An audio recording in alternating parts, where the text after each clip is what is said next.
नमस्कार दोस्तों, मैं राकेश कुमार स्वागत करता हूं आपको अपने चैनल इंदु विद्या पर।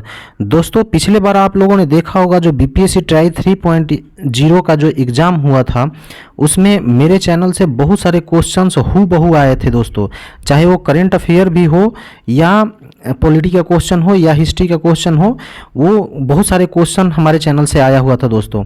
तो मैं इस बार भी आप लोगों के लिए वही कोशिश कर रहा हूँ कि बहुत सारे क्वेश्चंस आप लोगों को यहाँ से लड़े और मैं क्वेश्चन का कलेक्शन जो है तो मैं अपने से जो जो बेस्ट क्वेश्चंस है उसको मैं सिलेक्ट करता हूं और आप लोगों के सामने लाने का कोशिश करता हूं दोस्तों, ठीक है।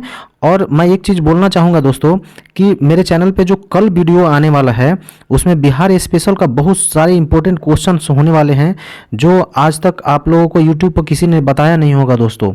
तो उस कल का वीडियो आप लोग ज़रूर देखिएगा। तो और अभी तक आप लोगों ने मेरे चैनल को सब्सक्राइब नहीं किया है दोस्तों, तो सब्सक्राइब कर लीजिएगा और ये वीडियो भी पूरा देखिए। इसमें बहुत सारे क्वेश्चंस ऐसे मिलेंगे जो आपको किसी बुक में नहीं मिलने वाला है दोस्तों, और वो एग्जाम में आते रहता है। तो चलिए हम लोग बिना देरी किए वीडियो को स्टार्ट करते हैं दोस्तों। यहाँ पे फर्स्ट क्वेश्चन है कि भारत के सबसे महान विक्रमादित्य कौन थे, बताइए। देखिए, ये किसी भी एग्जाम में किसी भी बुक में इस क्वेश्चन को खोजिएगा आप लोगों को मिलने वाला नहीं है दोस्तों इसमें। और ये पूछा हुआ क्वेश्चन है, ठीक है, और बिहार के एग्जाम में पूछा हुआ क्वेश्चन है बिहार स्पेशल से। तो यहाँ पे बताना है चंद्रगुप्त मौर्य थे कि चंद्रगुप्त द्वितीय थे कि महापद्नंद थे कि उपयुक्त में से कोई नहीं थे। तो इसका सही आंसर हो जाएगा दोस्तों चंद्रगुप्त द्वितीय। ये सबसे महान विक्रमादित्य थे। महान, अच्छा, यहाँ विक्रमादित्य का मतलब आप लोगों को समझ में नहीं आ रहा होगा कि विक्रमादित्य क्या था। तो ये एक पद था दोस्तों, ये पद दिया जाता था उसको जो महान पराक्रम दिखाते थे, मतलब युद्ध में बहुत सारे युद्ध लड़ते थे या जीतते थे या उसमें महान पराक्रम दिखाते थे, वो इस पद को धारण करते थे, ठीक है दोस्तों।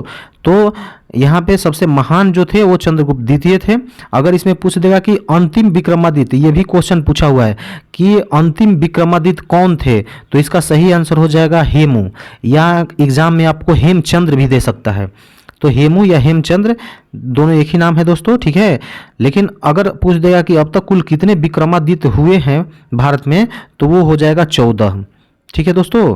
ये टोटल 14 हो जाएगा और सबसे महान जो है वो चंद्रगुप्त द्वितीय हैं, ठीक है। तो इतना सारा फैक्ट्स आप लोगों को दूसरा कोई बताने वाला नहीं है दोस्तों, ठीक है, और किसी बुक में आप लोगों को ये सब मिलने वाला नहीं है, इसलिए इस वीडियो को ध्यान से देखिएगा, ठीक है। और चैनल को सब्सक्राइब नहीं किया है तो सब्सक्राइब कर लीजिएगा दोस्तों। चलिए हम लोग नेक्स्ट क्वेश्चन देखते हैं। नेक्स्ट क्वेश्चन में है कि बिहार में लोकसभा सीट में एससी के लिए कितने सीट आरक्षित है। यहाँ पे देखिए एससी के लिए बताना है कि शेड्यूल कास्ट के लिए कितना सीट आरक्षित है लोकसभा में, वो आप लोगों को बताना है, ठीक है दोस्तों। तो इसका सही आंसर कितना हो जाएगा, एक मिनट थोड़ा सा कलर चेंज कर लेने दिए दोस्तों।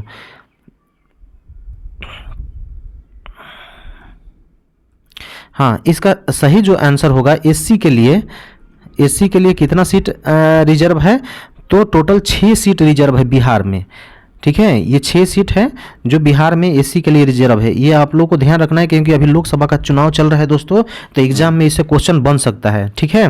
तो यहाँ पे देखिए टोटल लोकसभा का अगर सीट पूछेगा तो कितना है, टोटल 40 बिहार में लोकसभा का सीट है, ठीक है। इसमें एससी के लिए टोटल 6 सीट है। लेकिन अगर एसटी पूछ देगा कि शेड्यूल ट्राइब्स के लिए कितना सीट आरक्षित है, तो ये 0 है, मतलब कि शेड्यूल ट्राइब्स के लिए और ओबीसी के लिए तो लोकसभा में सीट कोई आरक्षित है ही नहीं दोस्तों, ठीक है। तो हो सकता है बुर्बक बनाने के लिए या घुमा फिरा कर क्वेश्चन पूछे तो ओबीसी भी डाल सकता है, तो आप लोग कंफ्यूज नहीं होइएगा, इसमें 0 सीट रिजर्व है, ठीक है दोस्तों। तो इतना हो गया। अच्छा, ये बिहार में जो 6 सीट है उसको भी आप लोग करीब करीब ध्यान में रख लीजिए। ये देखिए हाजीपुर वाला सीट है, गया है, समस्तीपुर है, सासाराम है, गोपालगंज है और जमुई है। यहीं से तो चिराग पासवान है, उनके जो चाचा हैं पारसनाथ की क्या नाम है, हाँ, वो खड़ा होते हैं दोस्तों। तो इन सभी सीटों पर वो लोग अपना उम्मीदवार निकालते हैं कि उम्मीदवार उतारते हैं क्योंकि वहाँ पे सीट रिजर्व है, ठीक है दोस्तों। तो चलिए ये भी हो गया। मैं ये तथ्य बता दे रहा हूँ, रामविलास पासवान जी इसी सीट से लड़ते थे, हाजीपुर सीट से, तो ये भी आप लोगों को ध्यान में रखना है, ठीक है दोस्तों। तो चलिए नेक्स्ट क्वेश्चन देखते हैं। नेक्स्ट क्वेश्चन है कि भारतीय संविधान के अनुसार सरकार का प्रमुख कौन होता है। अच्छा देखिए, यहाँ पे एक होता है कि संविधान के अनुसार संवैधानिक प्रमुख कौन होता है और एक होता है कि सरकार का प्रमुख। ये क्वेश्चन घुमा फिरा करके पूछता है, तो इसका जवाब आप लोग को देना है कि सरकार का, यहाँ देखिए टर्म दिया है सरकार का प्रमुख, तो सरकार का अगर प्रमुख पूछेगा तो कौन हो जाएगा, तो सरकार का प्रमुख प्रधानमंत्री होता है। ठीक है दोस्तों, तो इसका सही आंसर हो जाएगा क्या, प्रधानमंत्री। ठीक है, लेकिन यही पूछ देगा कि कार्यपालिका का वास्तविक जो है, वास्तविक जो प्रधान होता है वो कौन, संवैधानिक प्रधान होता है वो कौन होता है, तो हो जाएगा राष्ट्रपति। ठीक है दोस्तों, यहाँ पे देखिए मैं ये टर्म लिख दिया हूँ कि भारतीय संविधान के अनुसार सरकार का प्रमुख कौन होता है, तो ये प्रधानमंत्री होता है। लेकिन कार्यपालिका का प्रधान कौन हो जाएगा दोस्तों, ये राष्ट्रपति हो जाएगा। ये वास्तविक प्रधान भी होता है, संवैधानिक प्रमुख भी होता है, राष्ट्रपति होता है। देश का प्रथम जो नागरिक होता है वो कौन होता है दोस्तों, राष्ट्रपति होता है। और राष्ट्रपति के पद का वर्णन संविधान के किस अनुच्छेद में किया गया है, तो यहाँ पे अनुच्छेद हो जाएगा 52। ये कितना अनुच्छेद हो जाएगा दोस्तों, ये 52 अनुच्छेद हो जाएगा। ठीक है, तो ये भी आप लोग ध्यान रखिएगा। चलिए नेक्स्ट क्वेश्चन देखते हैं। निम्नलिखित में से कौन राष्ट्रपति के चुनाव में भाग नहीं लेते लेकिन उपराष्ट्रपति के चुनाव में भाग लेते हैं? ये देखिए बहुत ही महत्वपूर्ण क्वेश्चन है और इसी तरह का डीपली क्वेश्चन अब पूछने वाला है। देखिए राष्ट्रपति का चुनाव में आप लोगों को मालूम होना चाहिए कि कौन कौन भाग लेते हैं। देखिए हम लोगों का राष्ट्रपति का जो चुनाव है वो देश का सबसे प्रमुख का चुनाव करते हैं हम लोग, और वो भी ध्यान में अगर हम लोगों को नहीं रहेगा तो फिर हम लोग को पढ़ के क्या फ़ायदा है दोस्तों। ठीक है, तो इतना तो आप लोगों को ध्यान में रहेगा कि राष्ट्रपति के चुनाव में कौन कौन भाग लेते हैं। तो देखिए पहला होता है कि लोकसभा और राज्यसभा, दो गो सदन हैं तो दोनों सदनों के सदस्य भाग लेते हैं, लेकिन वहां से केवल निर्वाचित सदस्य भाग लेते हैं। जो मनोनीत होता है दोस्तों वो मनोनीत भाग नहीं लेता है। इतना आप लोग ध्यान में रखिएगा। किसके, राष्ट्रपति के चुनाव के मैं बारे में बता रहा हूँ आप लोग को। राष्ट्रपति के चुनाव में लोकसभा के निर्वाचित सदस्य भाग लेंगे, राज्यसभा के निर्वाचित सदस्य, केवल निर्वाचित, यहाँ केवल लगा लीजिए, केवल निर्वाचित सदस्य भाग लेंगे। हाँ, और राज्य के जो विधानसभा है उसके निर्वाचित सदस्य, विधान परिषद का नहीं, केवल विधानसभा, ये तीन चीज का तीनों से यहाँ से जो भी विधायक हैं और एमपी है वो यहाँ से भाग लेते हैं दोस्तों। मनोनीत जो हैं वो राष्ट्रपति के चुनाव में भाग नहीं लेते हैं। इतना आप लोग को ध्यान में रखना है, किसी भी हालत में मनोनीत सदस्य भाग नहीं लेंगे। वही उपराष्ट्रपति का जो चुनाव है, तो उपराष्ट्रपति के चुनाव में जो संसद है वो संसद के दोनों सदन यानी कि राज्यसभा, लोकसभा और राज्यसभा के कुल सदस्य भाग लेते हैं। यानी कि मनोनीत और जो है इलेक्टेड, जो चुन के जाते हैं वो, ये सभी भाग लेते हैं। तो आप लोगों को ध्यान में आ गया। अब इस क्वेश्चन का जवाब दीजिए कि निम्नलिखित में से कौन राष्ट्रपति के चुनाव में भाग नहीं लेते लेकिन उपराष्ट्रपति के चुनाव में भाग लेते हैं? तो उपराष्ट्रपति के चुनाव में कौन भाग लेंगे? संसद के मनोनीत सदस्य। देखिए इसका सही आंसर क्या हो जाएगा दोस्तों, संसद के मनोनीत सदस्य जो है राष्ट्रपति के चुनाव में भाग नहीं लेते हैं लेकिन उपराष्ट्रपति के चुनाव में भाग लेते हैं। इसका सही आंसर क्या हो जाएगा, ऑप्शन नंबर ए। ठीक है दोस्तों, चलिए इतना क्लियर हो गया आप लोगों को। अब चलिए हम लोग नेक्स्ट क्वेश्चन देखते हैं। भारत के राष्ट्रपति को अधिकार प्राप्त नहीं है। अच्छा, राष्ट्रपति का अधिकार से भी क्वेश्चन आता है तो ये भी देख लीजिएगा उसमें कि कौन कौन सा अधिकार राष्ट्रपति को प्राप्त नहीं होता है। राज्यपाल को हटाना, देखिए राज्यपाल की नियुक्ति भी राष्ट्रपति करता है और उसको हटा भी सकता है राष्ट्रपति। ये तो क्वेश्चन ये गलत है, ठीक है, ये तो हटा भी सकता है और रख भी सकता है। अटॉर्नी जनरल ऑफ इंडिया को हटाना, ऑप्शन नंबर बी में है कि अटॉर्नी जनरल को हटाना। तो राष्ट्रपति अटॉर्नी जनरल को भी रख सकता है और हटा भी सकता है, ये राष्ट्रपति का अधिकार है दोस्तों। ठीक है, भारत के मुख्य न्यायाधीश को हटाना, भारत के जो मुख्य न्यायाधीश हैं उनको चुनने का अधिकार तो राष्ट्रपति को है लेकिन हटाने का अधिकार राष्ट्रपति को नहीं है, क्योंकि उनको हटाया जाता है महाभियोग लगा करके। तो किसको हटाने का अधिकार है? महाभियोग कहाँ लगेगा दोस्तों? संसद में। तो ठीक है, ऑप्शन नंबर सी इसका सही आंसर हो जाएगा कि अधिकार प्राप्त नहीं है तो मुख्य न्यायाधीश को हटाने का अधिकार राष्ट्रपति को प्राप्त नहीं है। अच्छा चलिए, यहाँ पे राष्ट्रपति के जो अधिकार है वो सारा अधिकार हम लोग देख लेते हैं। ये सीएजी जो है वो सीएजी का नियुक्ति कौन करता है? तो राष्ट्रपति करता है। मुख्य न्यायाधीश की नियुक्ति कौन करता है? राष्ट्रपति करता है। मुख्य चुनाव आयुक्त की नियुक्ति कौन करता है दोस्तों? राष्ट्रपति करता है। यूपीएससी के अध्यक्ष की नियुक्ति कौन? राष्ट्रपति करता है। और वित्त आयोग की नियुक्ति कौन करता है? वो राष्ट्रपति करता है। ठीक है दोस्तों, तो इतना सारा राष्ट्रपति का अधिकार है। इसमें से ये ऑप्शन भी आप लोग याद रखिएगा, हो सकता है घुमा फिरा के क्वेश्चन किधर से भी पूछते। ठीक है, चलिए हम लोग नेक्स्ट क्वेश्चन देखते हैं। प्रस्तावना को संविधान सभा की आत्मा किसने कहा था? यहाँ पे देखिए ध्यान से सुनिएगा दोस्तों, यहाँ पे पहला टर्म है प्रस्तावना। ठीक है, यहाँ पे पहला टर्म क्या है? प्रस्तावना। तो प्रस्तावना को किसने कहा था? और यहाँ पर देखिए महत्वपूर्ण तथ्य में मैंने ये भी लिख दिया हूँ कि संवैधानिक उपचारों के अधिकार, यहाँ पे एक और टर्म है, संवैधानिक उपचारों के अधिकार को संविधान की आत्मा किसने कहा था? देखिए दोनों का संविधान का आत्मा ही कहा था, लेकिन एक ने प्रस्तावना को ही संविधान की आत्मा कह दिया था और एक ने संवैधानिक उपचारों के अधिकार को संविधान का आत्मा कह दिया था। तो जो संवैधानिक उपचारों का अधिकार जो आर्टिकल 32 में जो दिया गया है दोस्तों, आर्टिकल 32 में, हाँ, इसको किसने कहा था? तो भीमराव अंबेडकर जी ने कहा था कि ये संविधान सभा की आत्मा है, ठीक है। और प्रस्तावना को संविधान सभा की आत्मा किसने कहा था? तो ये देखिए बहुत ही महत्वपूर्ण चेहरा है, पंडित ठाकुर दास भार्गव, इसने कहा था, ठीक है।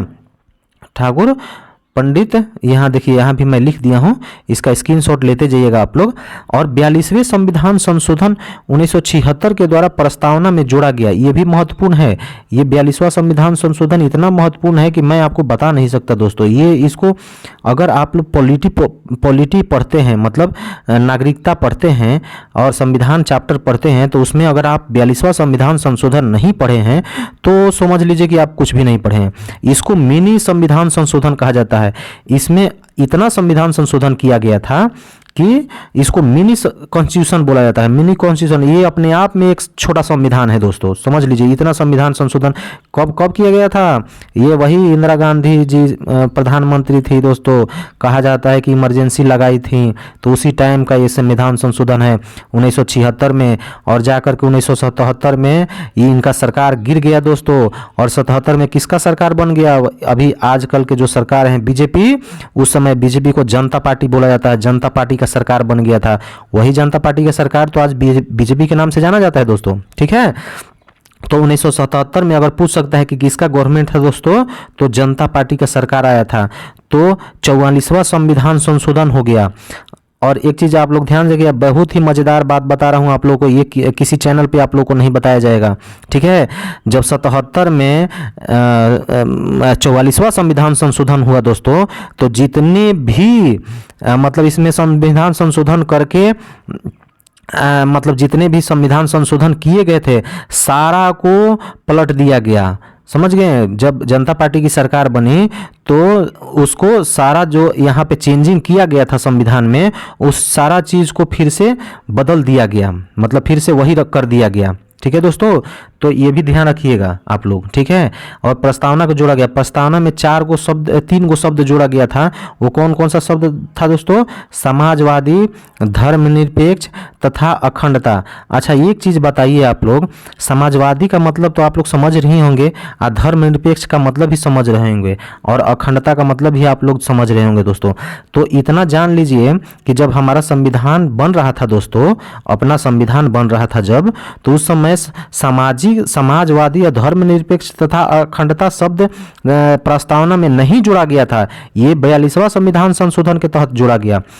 अब समझ लिए, समाजवादी का मतलब होता है कि जो हम लोग का, अच्छा एक चीज़ आप लोगों को बता रहा हूँ, इसको ध्यान से सुनिएगा आप लोग। जब हम लोग का संविधान लागू हो रहा था, संविधान जब बनाया जा रहा था दोस्तों, जब हम अपना संविधान बन रहा था दोस्तों, तो उस समय एक क्वेश्चन संविधान सभा में उठा था कि हमारा जो देश है तो वो किस तरफ से मतलब देश का झुकाव किस तरफ रहेगा। मतलब उस समय 2 खेमा में बटा हुआ था पूरा देश। पहला खेमा था अमेरिका और दूसरा खेमा था दोस्तों रसिया, मतलब रूस के तरफ। एक तरफ अमेरिका था, दूसरा तरफ रसिया था। तो अमेरिका जो था वो किस तरह का, वो पूंजीपति देश था, पूंजीवादी देश था। और जो रसिया था दोस्तों, यहाँ पे लिख देता हूँ, मतलब रसिया और ये अमेरिका, ठीक है। तो अमेरिका पूंजीवादी देश था और रसिया समाजवादी देश था दोस्तों। तो यहाँ पे क्वेश्चन आया था उस समय कि मतलब हमारा जो देश होगा, अब तो संविधान लागू हो रहा है, तो हमारा देश का झुकाव किसकी तरफ होगा? अमेरिका की तरफ होगा कि रसिया की तरफ होगा, ये बताइए। तो वहाँ पे भीमराव अंबेडकर जी ने कहा था कि हम लोग अपना देश को छोड़ देते हैं, कि हम लोग का देश का झुकाव किसकी तरफ होगा वो इस देश की जनता डिसाइड करेगी कि हमारा देश जो होगा पूंजीपतियों का देश होगा, पूंजीवादी देश होगा कि समाजवादी देश होगा। लेकिन धीरे धीरे करके हम लोग रूस के तरफ में हम लोगों का देश का झुकाव ज़्यादा हो गया और समाजवाद की तरफ में बढ़ने लगा, ठीक है दोस्तों। तो ये मूल संविधान में नहीं था, ये बाद में 42वें संविधान में ये शब्द को जोड़ा गया है। समझिए, इंदिरा गांधी की सरकार में उन्होंने इस शब्द को जोड़ दिया और कहा कि हम लोगों का जो देश है वो समाजवादी देश होगा। ठीक है दोस्तों, और धर्मनिरपेक्ष भी नहीं था। ऐसे तो मतलब मौलिक जो अधिकार है, फंडामेंटल राइट है, उसमें आर्टिकल 25 से लेकर के 28 तक जो है वो धर्म की स्वतंत्रता तो दिया गया है, लेकिन प्रस्तावना में धर्मनिरपेक्ष नहीं लिखा गया था। ठीक है दोस्तों, तो चलिए इतना सारा फैक्ट्स आप लोगों को बता दिए, और बहुत सारा आने वाले वीडियो में मैं बताते रहूँगा दोस्तों, तो आप लोग बने रहिए वीडियो पर। ठीक है, चलिए नेक्स्ट क्वेश्चन देखते हैं हम लोग। अच्छा, यहाँ पे ज्ञानपीठ पुरस्कार पाने वाले प्रथम बिहारी कौन थे, ये क्वेश्चन पूछता है। हाँ, ये बिहार से रिलेटेड है, तो इसका सही आंसर हो जाएगा दोस्तों रामधारी सिंह दिनकर। इनकी एक कविता थी उर्वशी। ठीक है दोस्तों, उर्वशी के लिए इनको ज्ञानपीठ पुरस्कार दिया गया था। तो ये पहले बिहारी थे जिनको ज्ञानपीठ पुरस्कार प्रदान किया गया था दोस्तों। तो इसीलिए क्वेश्चन बनता है, किसी न किसी एग्जाम में पूछता है, तो इसको ध्यान में रखिएगा। इनका पुस्तक का नाम भी ये भी ध्यान रखिएगा, उर्वशी। लेख के कारण इनको रामधारी सिंह दिनकर को ज्ञानपीठ पुरस्कार मिला था। अच्छा, ज्ञानपीठ पुरस्कार की शुरुआत कब हुई थी, तो 1961 में इसका स्थापना तो किया गया था, लेकिन 65 से देना स्टार्ट हुआ दोस्तों। 1965 में पहली बार ये दिया गया था। और पहली बार किसको दिया गया, ये किस क्षेत्र में दिया जाता है, साहित्य के क्षेत्र में। अच्छा, एक महिला है दोस्तों, इनको पहली बार ज्ञानपीठ पुरस्कार मिला था, आशा पूर्णा देवी। तो इनको भी किसी न किसी एग्जाम में पूछता है, तो इसको भी आप लोग ध्यान रखिएगा। ठीक है, आप लोग देख ही रहेंगे दोस्तों इस वीडियो का क्वेश्चन का लेवल और मेरे समझाने का तरीका कितना बेस्ट है दोस्तों, इसलिए चैनल को सब्सक्राइब जरूर करना दोस्तों, मैं बार बार कह रहा हूं दोस्तों। ठीक है, चलिए नेक्स्ट क्वेश्चन हम लोग देखते हैं। विश्व का प्रथम सम्राट जिसने शस्त्र त्याग किया एवं बौद्ध धर्म अपना लिया। अच्छा, ये देखिए क्वेश्चन बिहार से रिलेटेड है, तो इसीलिए किसी न किसी एग्जाम में बनता है। तो कौन वैसा, आप लोग तो जानते होंगे दोस्तों, लेकिन फिर भी आप रिपीट कर लीजिए। हाँ, सम्राट अशोक वैसा सम्राट थे जिन्होंने लास्ट में शस्त्र त्याग दिया। कहा जाता है दोस्तों कि जब कलिंग युद्ध 261 ईसा पूर्व में हुआ था, कलिंग युद्ध कब हुआ था, 261 में। ठीक है दोस्तों, अच्छा एक मिनट, 261 ईस्वी में जो कलिंग ईसा पूर्व में जो कलिंग युद्ध हुआ था दोस्तों, तो कलिंग कहाँ पड़ता है, उड़ीसा में। इस युद्ध में इतना मार काट हुआ दोस्तों, इतने लोग मारे गए थे कि उस युद्ध का मतलब खून खराबा देख करके सम्राट अशोक का जो था वो मन पिघल गया दोस्तों, मन बेचैन हो गया। और उसने क्या किया कि उसी समय ये ठान लिया कि अब से हम युद्ध नहीं करेंगे। आखिर हम ये युद्ध क्यों लड़ रहे हैं दोस्तों, किसी न किसी का इसमें हत्या हो रहा है, मतलब हत्या से वो ये हो गया दोस्तों, उनका हृदय जो था वो पिघल गया और उसने शस्त्र त्याग दिया दोस्तों। इतने महान सम्राट थे वो। हाँ, और अंत में जाकर के बौद्ध धर्म को उसने अपना लिया। तो वो उस राजा का नाम क्या था दोस्तों, सम्राट अशोक। और ये भी एक क्वेश्चन पूछता है कि अखंड भारत मतलब जिसमें पाकिस्तान भी था, अफगानिस्तान भी था, इधर बर्मा भी था, म्यांमार था, हाँ बांग्लादेश था, नेपाल था, सारा इसको अखंड भारत बोला जाता है दोस्तों। तो अखंड भारत का बोला जाता है कि सम्राट कौन थे, तो इन्हीं का नाम आता है अशोक का। तो इनको ध्यान रखिएगा, बहुत ही चर्चित चेहरा है दोस्तों। ठीक है, तो सम्राट अशोक के समय में बौद्ध संगति भी हुआ था पाटलिपुत्रा में। ठीक है, ये तृतीय बौद्ध संगति था पाटलिपुत्र में। पहला बौद्ध संगति कहाँ हुआ, राजगीर में हुआ था। ठीक है दोस्तों, और दूसरा संगति कहाँ पे हुआ था, वैशाली में, और तीसरा पाटलिपुत्रा में हुआ था। तो पाटलिपुत्रा अशोक के समय में ही हुआ था, ये भी ध्यान रखिए आप लोग। इनके माता का नाम भी कभी कभी पूछ देता है, तो इनके माता का नाम था सुभद्रांगी। ठीक है, और ये भी पूछता है कि सम्राट अशोक ने अपने बेटे महेंद्रा और संघमित्रा को इन्होंने श्रीलंका में बौद्ध धर्म के प्रचार के लिए भेजा था। तो ये सब क्वेश्चन तो आप लोग जानते होंगे, लेकिन फिर भी देख लीजिए। हाँ, 261 ईसा पूर्व में क्या हुआ था दोस्तों, यही कलिंग युद्ध हुआ था। और इनका अन्य नाम क्या था, ये नाम भी पूछ देता है। तो इनका अन्य नाम था देवनाम प्रिय। हाँ, और इनका संबंध किस वंश से था, तो मौर्य वंश से इनका संबंध था दोस्तों। ये भी आप लोग ध्यान रखिएगा। ठीक है दोस्तों, चलिए हम लोग नेक्स्ट क्वेश्चन देखते हैं। विश्व का सर्वप्रथम विश्वविद्यालय कौन था। विश्व का सर्वप्रथम और विश्वविद्यालय पूछ रहा है दोस्तों, कि मतलब प्रथम विश्वविद्यालय कौन था। तो देखिए यहाँ पर नालंदा विश्वविद्यालय होगा कि तक्षशिला विश्वविद्यालय होगा कि उदंतपुरी होगा या इनमें से कोई नहीं होगा। तो इसका सही जो आंसर होगा दोस्तों वो हो जाएगा तक्षशिला विश्वविद्यालय। और ये भी देखिए बीपीएससी का ये फेवरेट क्वेश्चन है, ये बीपीएससी में बार बार पूछा हुआ क्वेश्चन है कि तक्ष मौर्य काल में जब मौर्य काल चल रहा था दोस्तों, उस समय कौन सा विश्वविद्यालय में पढ़ाई हो रहा था? तो ये था तक्षशिला विश्वविद्यालय। मौर्य काल में ये तक्षशिला विश्वविद्यालय प्रमुख था। ठीक है, उस समय ये जो नालंदा विश्वविद्यालय और उदंतपुरी विश्वविद्यालय नहीं था दोस्तों। ये विश्व का प्रथम विश्वविद्यालय है तक्षशिला विश्वविद्यालय। ठीक है, ये कब हुआ था? तो 700 ईसा पूर्व में इसकी स्थापना किया गया था। ये भी आप लोग ध्यान रखिएगा।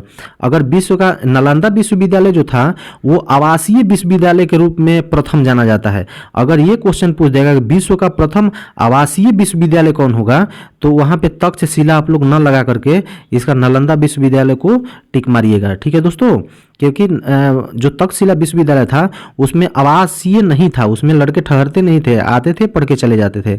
ठीक है, लेकिन ये नालंदा जो विश्वविद्यालय ये गुप्त काल में बनाया गया है। गुप्त काल जब चल रहा था, मौर्य काल में तक्षशिला है और गुप्त काल में नालंदा विश्वविद्यालय है। ठीक है, और ये सेकेंड प्राचीन, अगर सेकेंड प्राचीन पूछेगा तो ये हो जाएगा, ये 5वीं सदी में बनाया गया था दोस्तों। ठीक है, तो चलिए इतना सारा देख लिए। नेक्स्ट क्वेश्चन देखते हैं हम लोग। विश्व का सर्वप्रथम लोकतांत्रिक गणराज्य कौन सा है? ये भी बिहार से रिलेटेड है दोस्तों। बताइए, लोकतांत्रिक गणराज्य। अच्छा, यहाँ पे एक टर्म आ रहा है लोकतांत्रिक, इसका मतलब आप लोगों को समझ में आ रहा है दोस्तों? लोकतांत्रिक क्या होता है और गणराज्य क्या होता है? तो लोकतांत्रिक होता है कि मान लीजिए कि यहाँ पे कोई कस्बा है दोस्तों, वहाँ पे कोई सरकार चलाना है और उसमें बहुत सारे लोग रहते हैं। ठीक है, मान लीजिए कि यहाँ से बहुत सारे लोग हैं, तो बहुत सारे लोगों पर जो शासन चलाया जाता है, तो इनके द्वारा जो चुना गया सरकार है, जो मतलब पब्लिक के द्वारा। अभी भी भारत जो है लोकतांत्रिक देश है, तो लोकतांत्रिक देश में आप लोग देख ही रहे हैं दोस्तों कि किस तरह से होता है कि आम पब्लिक जो है वो अपना सरकार खुद चुनती है और जिसको चुन करके भेजती है वो वही शासन करता है। तो उसी को लोकतांत्रिक गणराज्य बोलते हैं दोस्तों। और ये वंशानुगत नहीं होता है, मतलब खानदानी नहीं होता है। एक खानदान मतलब दादाजी प्रधानमंत्री थे तो बेटा प्रधानमंत्री हो गए, उनके पोता प्रधानमंत्री हो गए, उसको लोकतांत्रिक गणराज्य नहीं बोला जाएगा। इसमें चुनाव होता है दोस्तों। ठीक है, तो इसीलिए इसको लोकतांत्रिक गणराज्य। तो उस समय जो है वो बिहार में लिच्छवी गणराज्य विश्व का सबसे प्रथम गणराज्य माना गया है दोस्तों। लिच्छवी गणराज्य ये वैशाली में पड़ता है दोस्तों। तो वहाँ पे सोचिए उस समय में लिच्छवी गणराज्य मतलब 600 से 400 ईसा पूर्व, हाँ 600 ईसा पूर्व, मतलब गौतम बुद्ध का जब 540 ईसा पूर्व में उनका जन्म हुआ था, उस समय का बात है दोस्तों। उस समय लिच्छवी में गणराज्य घोषित हुआ था, मतलब वहाँ पे चुना हुआ सरकार चल रहा था। तो वो भी बिहार के वैशाली में पड़ता है दोस्तों। ये कहाँ पड़ता है? बिहार के वैशाली में। तो बिहार इतना मतलब उस समय से यहाँ पर लिच्छवी गणराज्य है। तो इसका सही आंसर क्या हो जाएगा दोस्तों? लिच्छवी सही आंसर हो जाएगा। ठीक है दोस्तों, चलिए हम लोग नेक्स्ट क्वेश्चन देखते हैं। ठीक है दोस्तों, तो चलिए आज के वीडियो में इतना ही। नेक्स्ट वीडियो कल का मैं बोला था आप लोगों को, कल का वीडियो जो होगा बहुत ही महत्वपूर्ण होने वाला है, तो उसको देखना आप लोग मत भूलिएगा। ठीक है दोस्तों, थैंक यू।